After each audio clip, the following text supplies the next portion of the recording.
मेरे भाई याद रखो, कभी जिद को जिद से ना तोड़। जब जिद को जिद से तोड़ा जाता है ना, फिर जिद नहीं टूटती बल्कि दो खानदान टूट जाते हैं, रिश्तेदारी टूट जाती है, मियाँ बीवी का ताल्लुक टूट जाता है, मियाँ बीवी का रिश्ता टूट जाता है। लो जी, उनकी भी जिद है तो हमारी भी जिद है। मुझे एक आदमी कहने लगा, कारी साहब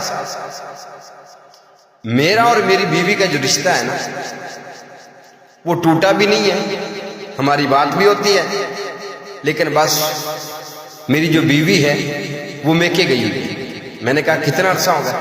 कहता काफी अरसा हो गया है, वो आ नहीं रही। मैंने पूछा क्यों?